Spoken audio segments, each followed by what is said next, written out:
এক হাদিস মনে উঠলো, এই জন্য বলতেছি, তাহকিক তো উলামায়ে কেরাম করে নিবে, কোথায় জানি পড়ছি, মনে আসছে, বলে দিতেছি। মেরে দোস্ত, এই উম্মতকে জাহান্নামে নেওয়া হবে, এই উম্মত যাবে জাহান্নামে।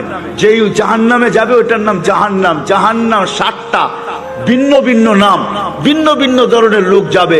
এই উম্মত জাহান্নামে যাবে, হাতকড়ি থাকবে না, পায়ে বেড়ি থাকবে না, গলায় শিকল থাকবে না, চেহারা ঝকঝকে থাকবে। ঝকঝকে কি? ঝকঝকে বোঝেন?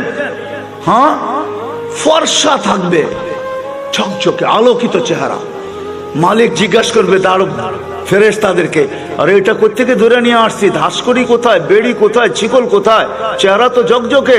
দুচকিদের চেহারা তো কালো, মুসওয়াদ্দা, এদের চেহারা তো কালো না, কোত্থেকে ধরে নিয়ে আসছিস?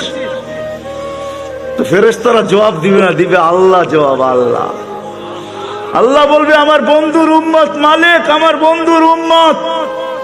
জিজ্ঞাসা করবে, হাত করি নাই কেন? যেই হাত উঁচুতে ব্যবহার হয় হাতে হাত করি লাগে না। তো পায়ে বেড়ি নাই কেন? যেই পা মসজিদের দিকে চলে, কখনো চলে থাকে, ওই পায়ে বেড়ি লাগে না।